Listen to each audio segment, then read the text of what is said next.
ناداروں کو علم کے موتی آقا نے انمول دیے۔ یا رب لک الحمد کما ینبغی لجلال وجہک وعظیم سلطانک۔ الحمد للہ رب العالمین والصلاة والسلام علی رسولہ الکریم۔ ربنا لا تزغ قلوبنا بعد اذ ہدیتنا ہب لنا من لدنک انک انت الوہاب۔ فاعوذ باللہ من الشیطان الرجیم، بسم اللہ الرحمن الرحیم۔ رب اشرح لی صدری ویسر لی امری واحلل عقدۃ من لسانی یفقہوا قولی۔ السلام علیکم پیارے بچوں، کیسے ہیں آپ؟ امید ہے آپ سب خیریت سے ہوں گے، اور میری دعا ہے کہ اللہ تعالیٰ آپ سب کو خیریت سے رکھے اور خوش و خرم رکھے۔ بچوں، جیسا کہ آپ کو پتہ ہے کہ اس پروگرام میں ہم پیارے نبی صلی اللہ علیہ وسلم کی پیاری باتیں یعنی احادیث مبارکہ پڑھتے ہیں۔ بچوں، آج جو حدیث ہم پڑھیں گے اس کا موضوع ہے اخلاق حسنہ کی فضیلت۔ سب سے پہلے تو ہم ہمیشہ کی طرح راوی حدیث کا تعارف پڑھتے ہیں۔ اس حدیث کے راوی حضرت ابو ہریرہ رضی اللہ عنہ ہیں۔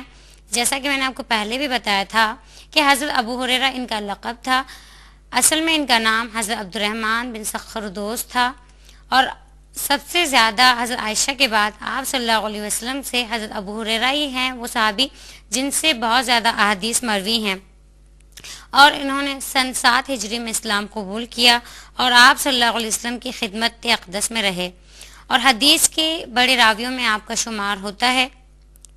اور جب سے اسلام قبول کیا آپ صلی اللہ علیہ وسلم کی خدمت اقدس میں رہے، اور سن 57 ہجری میں آپ رضی اللہ عنہ کا انتقال ہوا۔ ان اللہ انا الیہ راجعون۔ اب ہم حدیث پڑھتے ہیں۔ صلی اللہ علیہ وسلم، صلی اللہ علیہ وسلم۔ عن ابی ہریرہ رضی اللہ عنہ قال قال رسول اللہ صلی اللہ علیہ وآلہ وسلم ان الرجل لیدرک بحسن خلقہ قائم اللیل وصائم النہار۔ حدیث کا با محاورہ ترجمہ یہ ہے، صلی اللہ علیہ وسلم، بے شک آدمی اپنے اچھے اخلاق سے رات کو تہجد پڑھنے والے اور دن کو روزہ رکھنے والے کے مرتبے تک پہنچ جاتا ہے۔ اب ہم ہمیشہ کی طرح اس حدیث کے الفاظ معانی پڑھتے ہیں، آپ دیکھیے۔ ان بے شک، الرجل آدمی، لیدرکا پہنچ جاتا ہے، بحسن خلقہ اپنے اچھے اخلاق سے، قائم اللیل رات کو تہجد پڑھنے والے، وصائم النہار اور دن کو روزہ رکھنے والے۔ یعنی جس شخص کا اخلاق اچھا ہے، بہترین ہے، وہ شخص قیام اللیل کرنے والے کے مرتبے تک پہنچ جاتا ہے، اور یہی نہیں بلکہ جو شخص مستقل روزے رکھتا ہے دن میں اس کے مرتبے تک پہنچ جاتا ہے، یعنی ان سے بھی زیادہ۔ اب ہم اس حدیث کی تشریح یعنی شرح حدیث پڑھتے ہیں۔ صلی اللہ علیہ وسلم، اس مبارک حدیث میں آپ صلی اللہ علیہ وسلم نے اخلاق حسنہ کی فضیلت بتائی ہے، اور در حقیقت جب ہم آپ صلی اللہ علیہ وسلم کی زندگی کو عملی طور پر دیکھتے ہیں تب بھی ہمیں پتہ چلتا ہے کہ آپ صلی اللہ علیہ وسلم اخلاق کے اعلیٰ پر فائز ہیں، اور آپ صلی اللہ علیہ وسلم کے بہترین اخلاق کی ہی وجہ سے صحابہ کرام ان سے محبت کرتے تھے، اور یہ بات ہم سب جانتے ہیں کہ نبی کریم صلی اللہ علیہ وسلم کے جو اخلاق مبارکہ تھے اس کی وجہ سے صحابہ کرام اور لوگ ان سے بے انتہا متاثر تھے۔ جیسا کہ ہمیں پتہ ہے کہ صحابہ کرام رضی اللہ عنہم آپ صلی اللہ علیہ وسلم سے اتنی محبت کرتے تھے کہ وہ یہ نہیں چاہتے تھے کہ آپ صلی اللہ علیہ وسلم کو خراش تک آئے، یا آپ صلی اللہ علیہ وسلم کو ذرا برابر بھی تکلیف پہنچے۔ وہ نہایت ہی آپ صلی اللہ علیہ وسلم سے بے انتہا محبت کرتے تھے، آپ صلی اللہ علیہ وسلم پر جان چھڑکتے تھے۔ یہ کیوں تھا سب؟ اس لیے کہ آپ صلی اللہ علیہ وسلم کا اخلاق بہت اعلیٰ تھا۔ آپ صلی اللہ علیہ وسلم ہر ایک سے خندہ پیشانی سے اور بہت محبت سے ملتے تھے، اور آپ صلی اللہ علیہ وسلم تکبر بھی نہیں کرتے تھے، اور یہی حکم آپ صلی اللہ علیہ وسلم نے اپنی امت کو دیا ہے، جیسا کہ اس بات کی تصدیق قرآن پاک میں خود اللہ تعالیٰ نے دی. اللہ تعالیٰ قرآن پاک میں فرماتے ہیں کہ انک لعلی خلق عظیم، کہ بے شک اے محمد صلی اللہ علیہ وسلم آپ اخلاق اعلیٰ کے درجے پر فائز ہیں. اسی طریقے سے جب حضرت عائشہ رضی اللہ عنہا سے پوچھا گیا کہ آپ صلی اللہ علیہ وسلم کا اخلاق کیسا تھا، آپ صلی اللہ علیہ وسلم کا کردار کیا تھا، تو حضرت عائشہ کیا فرماتی ہیں، کان خلقہ القرآن، کہ آپ صلی اللہ علیہ وسلم کا اخلاق قرآن تھا. اور یہ بھی کہا کہ کیا تم نے قرآن نہیں پڑھا، یعنی قرآن پاک میں جتنے اوصاف ہیں وہ آپ صلی اللہ علیہ وسلم میں تھے. یعنی آپ صلی اللہ علیہ وسلم کے بارے میں یہ بھی کہا جاتا ہے کہ آپ صلی اللہ علیہ وسلم چلتا پھرتا قرآن پاک تھے. اسی طریقے سے قرآن پاک میں اللہ تعالیٰ فرماتے ہیں کہ ان اللہ لا يحب كل مختار فخور، کہ بے شک اللہ تعالیٰ ہر متکبر اور فخر کرنے والے کو پسند نہیں کرتے ہیں. یعنی اللہ تعالیٰ نہیں چاہتے کہ کوئی بھی انسان کسی بھی بات پر فخر کرے یا وہ متکبر ہو جائے. یہاں یہ ضروری نہیں ہے کہ ایک انسان اپنے مال و دولت پر ہی غرور کرے، اس سے بھی منع کیا گیا. لیکن آج کل کچھ لوگ اگر نماز پڑھتے ہیں تو وہ بہت تکبر کرتے ہیں، اور جو لوگ نماز نہیں پڑھتے ہیں ان کے ساتھ بہت برا سلوک کرتے ہیں، ان کا اخلاق جو ہے ان کے ساتھ اچھا نہیں ہوتا. یہاں پر اس حدیث میں اس لیے بتایا گیا کہ تکبر اور فخر نہ کرو، تو صرف اس کا مطلب یہ نہیں کہ کوئی شخص صرف اپنی دولت پر یا مرتبے پر فخر اور غرور کرتا ہے. یہاں پر یہ بات بھی سوچنی چاہیے کہ جیسا آج کل ہوتا ہے کہ اگر کوئی شخص نماز پڑھنا شروع کرتا ہے تو اگر کوئی نماز نہیں پڑھتا ہے تو پھر اس پر طنز کیا جاتا ہے یا اس کے ساتھ اچھے طریقے سے نہیں پیش آیا جاتا. آپ سوچئے کہ اگر آپ کے گھر میں ایک مریض ہے، بیمار ہے، تو کیا آپ اس مریض سے نفرت کریں گے؟ کیا آپ کا اخلاق جو ہے اس مریض کے ساتھ بہتر نہیں ہوگا، برا ہو جائے گا؟ ایسا نہیں ہوگا. ہم کیا کریں گے کہ ہم اس کے ساتھ بہت اچھا رویہ اختیار کریں گے اور تاکہ وہ صحیح ہو جائے. اور اس کے علاوہ ہم کیا کریں گے کہ اس سے نہیں بلکہ اس کی اس بیماری سے نفرت کریں گے.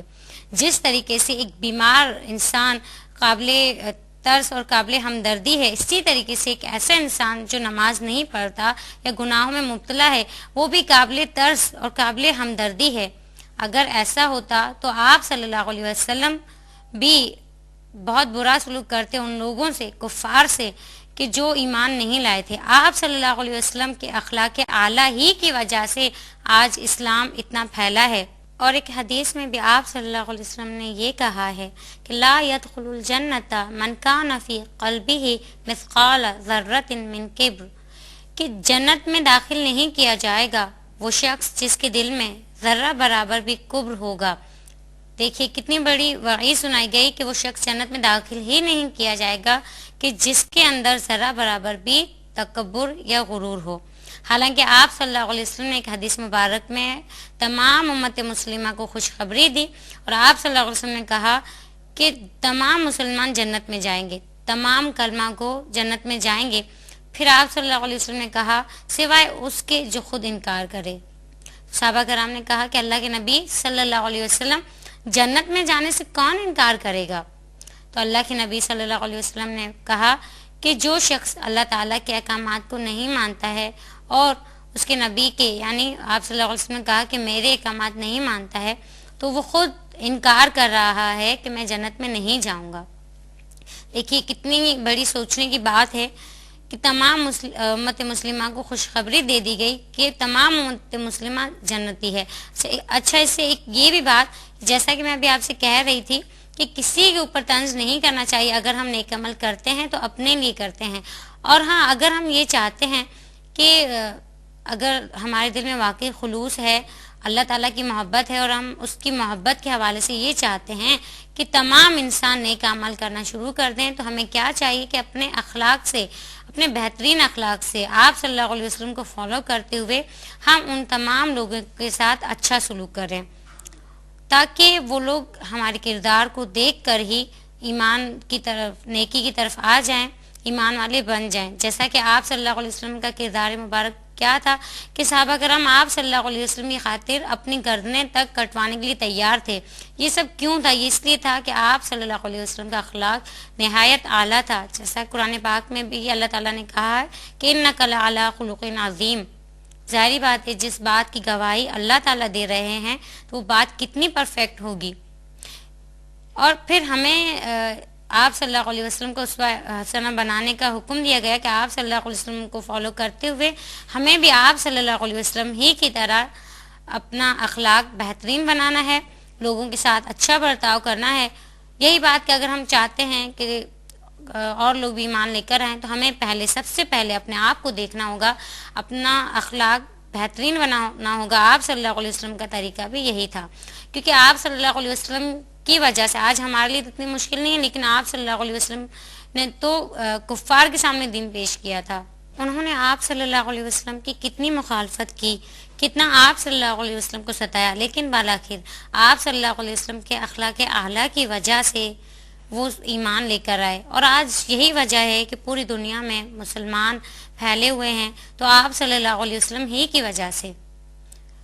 اور دوسری بات، وہی بات کہ اگر ہم چاہتے ہیں کسی کے سامنے دین کو پیش کرنا، کیونکہ اللہ تعالیٰ بھی یہی چاہتے ہیں، اللہ تعالیٰ نے قرآن پاک میں کہا ہے کہ تم لوگوں کو نیکی کی ترغیب دو، لیکن آج ہمارا معیار جو ہے وہ ایسا ہو گیا ہے کہ نیکی کی ترغیب دینے کا طریقہ جو ہے ہم آپ صلی اللہ علیہ وسلم کی ذات مبارکہ سے نہیں لیتے ہیں۔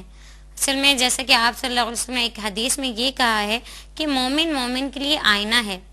اس کا کیا مطلب ہے کہ تم اپنا کردار اتنا بہترین بناؤ کہ سامنے والا تمہیں دیکھ کر ہی ایمان لے آئے۔ یعنی دیکھیے، جب ہم آئینہ دیکھتے ہیں تو آئینہ کبھی شور نہیں مچاتا کہ ہمارے اندر یہ برائی ہے، بلکہ وہ چپ چاپ خاموشی سے ہمیں ہمارے سارے عیب جو ہے وہ دکھا دیتا ہے۔ اسی طریقے سے ایک مومن کو یہ چاہیے کہ وہ اپنے اعمال اتنے بہترین بنائے آپ صلی اللہ علیہ وسلم کے کردار کے مطابق، تو یقیناً آپ دیکھیں گے کہ سامنے والا جو ہے وہ خود ایمان لے کر آئے گا۔ اس لیے کہا گیا کہ ہر مسلمان دوسرے مسلمان کے لیے آئینہ ہے۔ اور جیسا کہ آپ صلی اللہ علیہ وسلم نے ایک حدیث میں خود پسندی سے بھی منع کیا ہے، آپ صلی اللہ علیہ وسلم نے فرمایا کہ وَمَا تَوَاضَعَ أَحَدٌ لِلَّهِ إِلَّا رَفَعَهُ اللَّهُ، اور جو کوئی اللہ تعالیٰ کے لیے تواضع اختیار کرتا ہے اللہ تعالیٰ اسے بلندی عطا کرتے ہیں۔ یعنی دیکھیے، اگر ہم اللہ تعالیٰ کے لیے کسی سے اچھے طریقے سے ملتے ہیں، بہت اچھے طریقے سے پیش آتے ہیں بہترین اخلاق کے ساتھ، تو پھر کیا اس کی کنڈیشن بتا دی کہ الا رفعہ اللہ، تو اللہ تعالیٰ پھر اسے بلندی عطا کرتے ہیں۔ کہ یہ بلندی کا اور جو کمی کا جو معیار ہے نیچے کا، وہ ہم مقرر نہیں کر سکتے ہیں، یہ اللہ تعالیٰ مقرر کریں گے۔ اور کنڈیشن کیا ہے کہ جو شخص بڑائی کرتا ہے، کبر کرتا ہے اور لوگوں کو کمتر سمجھتا ہے، بالآخر کیا ہوتا ہے کہ دنیا کے اندر ہی اسے دکھا دیا جاتا ہے، آخر میں تو وہ ذلیل و رسوا ہوگا۔ دنیا کے اندر بھی پھر ایک وقت ایسا آتا ہے کہ اس سے کوئی پوچھنے والا نہیں ہوتا ہے۔ ساری باتیں، جس شخص کا اخلاق اچھا نہیں ہوگا اس کے پاس کوئی نہیں آئے گا۔ اسی لیے آپ صلی اللہ علیہ وسلم نے ہمیں اپنی زبانوں کا خیال رکھنے کا حکم دیا کہ تم بات کرتے ہوئے سوچو، اور یہی بات اگر ہم سوچیں کہ میں جو اپنی زبان سے باتیں بول رہا ہوں یا جو بات میں کہہ رہا ہوں اس کو اللہ تعالیٰ سن رہے ہیں اور وہ بات لکھی جا رہی ہے، اور یقیناً ایسا ہے کہ ہم اپنی زبان سے جو کچھ کہتے ہیں وہ لکھا جاتا ہے۔ ہمارے اعمال لکھنے والے جو فرشتے ہیں وہ لکھتے ہیں جو کچھ ہم اپنی زبان سے کہتے ہیں۔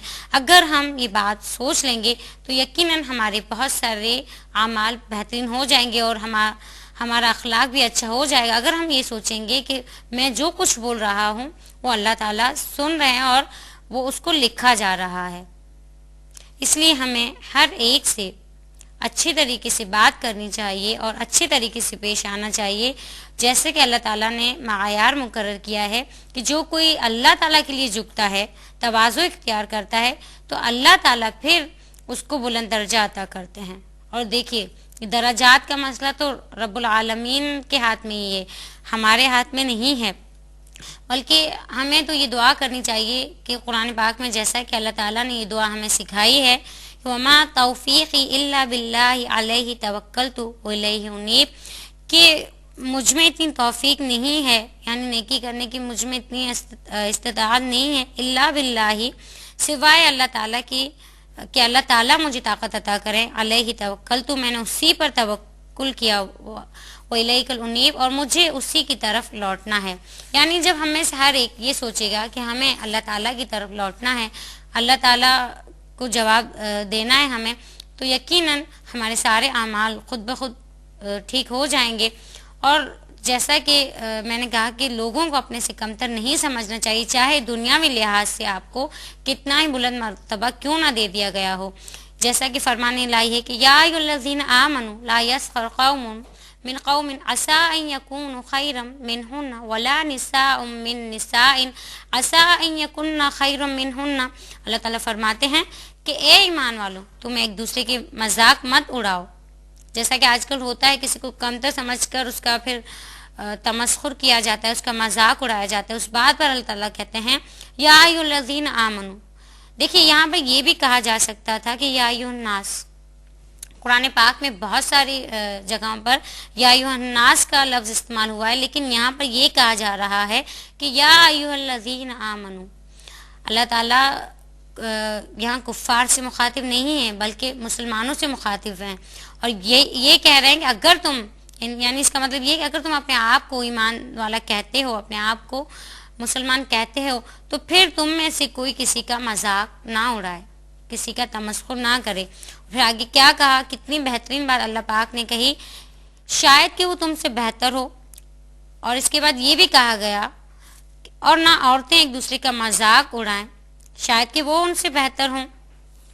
عورتوں کا بھی یہاں خاص طور پر کہا گیا ہے، حالانکہ قرآن پاک کے تمام احکامات مرد اور عورت کے لیے یکساں ہیں، لیکن یہاں پر خاص طور پر عورتوں کو مخاطب کر کے کہا گیا کہ عورتیں ایک دوسرے کا مذاق نہ اڑائیں. کیونکہ آج کل ہمارے یہاں ایک عجیب رواج پیدا ہو گیا ہے کہ شادی بیاہ میں یا کہیں کوئی تقریب ہوتی ہے، خاص طور پر عورتیں کافی مطلب اس معاملے میں وہ ہو جاتی ہیں، لیکن ہمیں پتہ نہیں چلتا ہے کہ ہماری ذرا سی بات پر سامنے والے کے دل پر کیا اثر ہوا ہے. اور دیکھیے دل تو جیسے کہ ایک مطلب مشہور مقولہ بھی ہے کہ دل میں تو اللہ تعالیٰ رہتے ہیں، اور اگر ہم کسی کا دل توڑتے ہیں تو اس کا مطلب کیا ہے کہ ہم اللہ پاک کا گھر توڑ رہے ہیں. مطلب یہ مقولہ تو اس لیے کہ ہمیں کسی کا دل نہیں دکھانا چاہیے اور نہ کسی کا مذاق اڑانا چاہیے.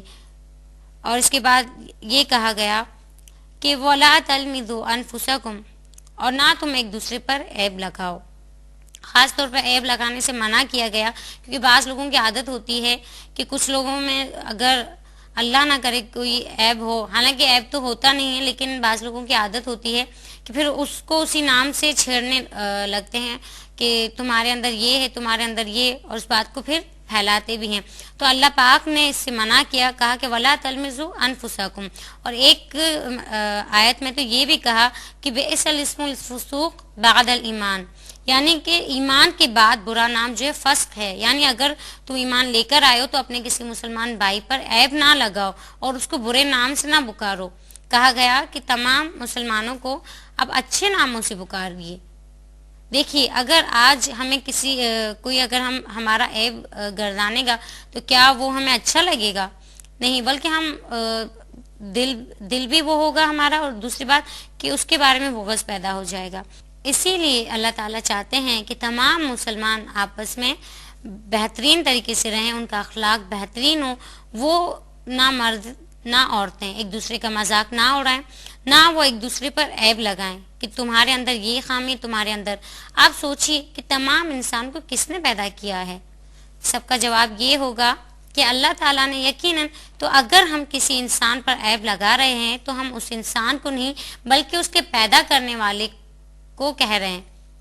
دیکھیے اگر ہم اپنے ہاتھوں سے کوئی چیز بناتے ہیں یا کوئی کام کرتے ہیں اور اس کو اگر کوئی کہتا ہے کہ یہ صحیح نہیں ہے، اگر اس کو ریجیکٹ کر دیا جاتا ہے تو پھر کیا ہے، ہمارا دل دکھتا ہے کہ حالانکہ اگر صحیح نہ بھی ہو تو ہم یہی چاہتے ہیں کہ اس کو اچھا کہا جائے کیونکہ یہ میری چیز ہے. تو کیا اللہ تعالیٰ کو اس بات سے دکھ نہیں ہوگا کہ میرے بندے میری بنائی چیز میں عیب تلاش کر رہے ہیں؟ اور جیسا کہ اس سے پہلے بھی میں نے کہا تھا کہ اللہ تعالیٰ کہتے ہیں کہ میں نے تم میں قومیں اور قبائل اس لیے بنائے کہ لتعارفوا، تم ایک دوسرے کو پہچانو. اگر ہم سب آپ سوچئے کہ ایک جیسے ہوتے تو تمام انسان اگر ایک جیسے ہوتے تو کتنی مشکل ہو جاتی. اللہ تعالیٰ نے کہا کہ یہ تو صرف تمہارے تعارف کے لیے ہے، اس لیے کہا کہ ہر انسان برابر ہے. دیکھیے اسلام سے پہلے یہ تصورات تھے، یعنی بڑائی کا اور نیچے کے یعنی جن کے پاس بہت مال و دولت ہے یا جن کی ذات جو ہے وہ بہت اعلیٰ نسل کے ہیں تو کہا جاتا ہے کہ یہ بہت اعلیٰ ہیں، اور جو اپنے سے اور لوگوں کو کمتر سمجھتے تھے، حالانکہ اللہ تعالیٰ کے نزدیک تو سب برابر ہیں، لیکن ایسا اسلام سے پہلے ایسا تھا. اور یہی نہیں بلکہ ظلم و زیادتی بھی کی جاتی تھی ان لوگوں پر کہ جن کو اللہ تعالیٰ نے دنیا میں لحاظ سے مال و دولت عطا نہیں کیا ہے یا کوئی مرتبہ عطا نہیں کیا ہے. آپ صلی اللہ علیہ وسلم کو بھیجنے کا مقصد ہی یہی تھا کہ تمام جاہلانہ جو یہ رسمیں ہیں یہ ختم ہو جائیں اور یہ طریقہ ہو جائے، یعنی یہ بات رائج ہو جائے کہ تمام انسان برابر ہیں، کوئی بڑا نہیں کوئی چھوٹا نہیں، نہ رتبے کے لحاظ سے، نہ ذات کے لحاظ سے، نہ قوم کے لحاظ سے. اس لیے کہا گیا کہ تمام انسان برابر ہیں، سب کے ساتھ اچھا سلوک کرو، اور اسلام کے بھیجنے کا مقصد ہی یہی تھا. لیکن آج اگر ہم وہی باتیں کرنے لگیں گے جیسے کفار کرتے تھے تو کیا ہم مسلمان کہلائیں گے؟ کیا اسلام کے بھیجنے کا جو مقصد تھا وہ پورا ہو جائے گا؟ بالکل نہیں. تو ہم اپنے اخلاق جو ہیں، خاص طور پر مسلمانوں کو اس بات کی تلقین کی گئی ہے کہ تم اپنے اخلاق بہترین رکھو، اور ہر ایک کے ساتھ، یہی نہیں کہ ہم ایک مسلمان کے ساتھ اچھا سلوک کریں، ہمیں ہر ایک کے ساتھ چاہے وہ غیر مسلم ہی کیوں نہ ہو اس کے ساتھ ہمیں اچھا سلوک روا رکھنا ہے، جیسا کہ آپ صلی اللہ علیہ وسلم تمام لوگوں سے اچھا سلوک روا رکھتے تھے. اور جیسا کہ ایک آیت قرآن پاک کی جامع آیت ہے سورہ نحل کی آیت نمبر 19، اس کے متعلق انشاءاللہ ہم بات کریں گے، لیکن میں تھوڑی سی وضاحت کر دوں کہ جب یہ آیت نازل ہوئی اس وقت حضرت عثمان بن مظعون آپ صلی اللہ علیہ وسلم کے پاس بیٹھے ہوئے تھے، اور یہ یاد رکھیے کہ اس وقت وہ ایمان نہیں لائے تھے، لیکن آپ صلی اللہ علیہ وسلم کا اخلاق اتنا بلند تھا کہ آپ صلی اللہ علیہ وسلم تمام انسانوں سے، چاہے وہ کافر ہی کیوں نہ، دیکھیے وہ تو ایک نبی تھے، وہ ان سے بھی اچھا سلوک کرتے تھے، اور آپ صلی اللہ علیہ وسلم کے اخلاق اعلیٰ ہی کی وجہ سے وہ کفار جو ہیں ان کے دل میں اللہ تعالیٰ نے دین اسلام کی چاہت پیدا کر دی اور وہ اسلام لے کر آئے. اللہ تعالیٰ سے دعا ہے کہ اللہ تعالیٰ ہمارے اخلاق کو بھی بہترین کر دیں اور ہم بھی آپ صلی اللہ علیہ وسلم ہی کی طرح لوگوں سے اچھے اخلاق اور حسن خلق سے پیش آئیں. اب ہم اس حدیث کا راہ عمل پڑھتے ہیں، یعنی ہمیں اس حدیث سے کیا راہ عمل ملا، ہمیں کیا کرنا چاہیے. راہ عمل یہ ہے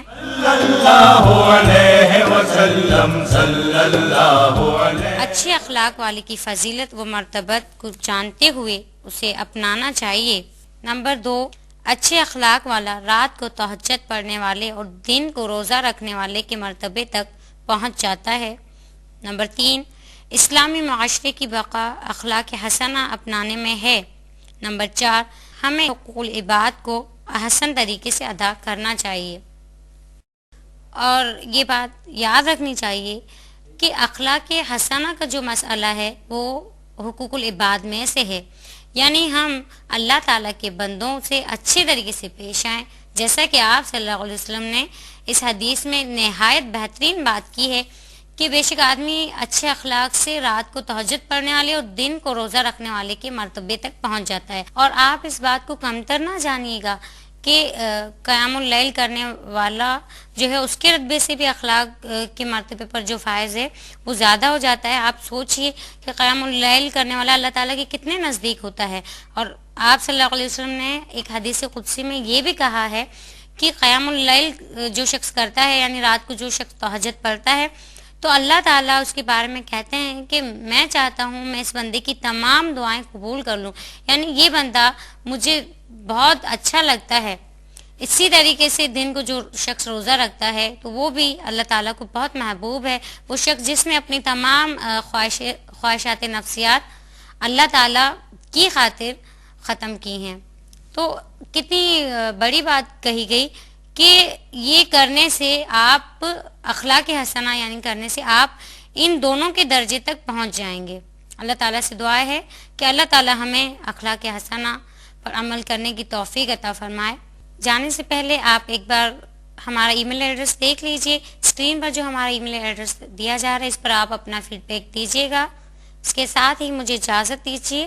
اللہ حافظ. السلام علیکم ورحمۃ اللہ وبرکاتہ. اس پروگرام کی سی ڈیز اور ڈی وی ڈیز کے لیے درج ذیل پتے پر اپنے آرڈرز بذریعہ خط یا ای میل بک کرائیں.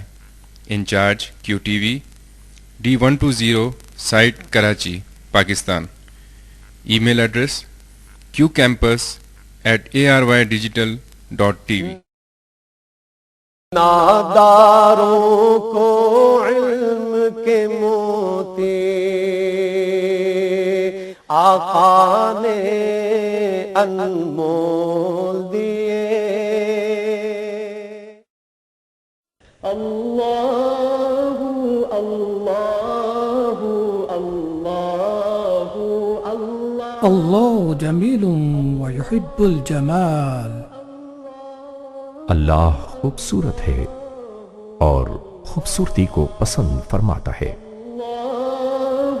اللہ اللہ اللہ اللہ